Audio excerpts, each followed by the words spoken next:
अच्छा, एक बात बताएं, जो रिस्क और रिटर्न का जो फैक्टर होता है, रिस्क वीएस रिटर्न, एक मार्केट में रिस्क term वर्सेस चल- रिटर्न, हाँ। हाँ, रिस्क वर्सेस रिटर्न जो है, तो कोई भी व्यक्ति खुद का पोर्टफोलियो कैसे तैयार कर सकता है क्या खुद से? बिल्कुल।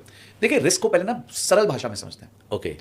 रिस्क क्या होता है कि मेरे में कितनी क्षमता है लाल देखने की, अच्छा। ये रिस्क है। सिंपल वर्ड्स में, अब आप फाइनेंस के टर्म्स में जाओगे तो बहुत कुछ लिखा होता है, ठीक पर है। एक सिंपल आम आदमी के लिए रिस्क का मतलब होता है जी मैं अपने पोर्टफोलियो को कितना लाल देख सकता हूं।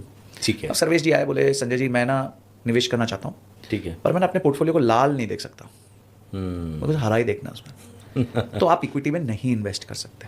ओके।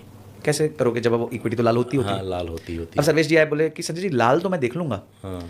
पर मैं ना 5% से ज़्यादा लाल नहीं देख सकता।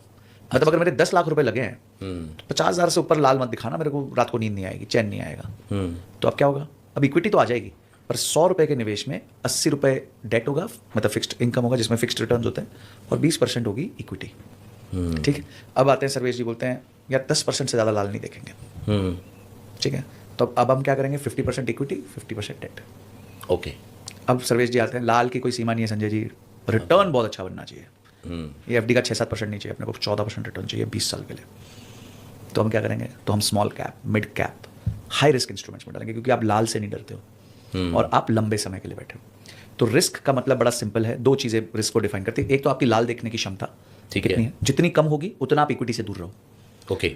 और दूसरी चीज़ समय, अगर आपका समय लंबा है तो और आप में लाल देखने की क्षमता है तो रिस्क ज़्यादा लिया जा सकता है, क्योंकि समय जो है वो रिस्क का बेस्ट फ्रेंड है। जितना समय ज़्यादा होता है उतना रिस्क कम होता है।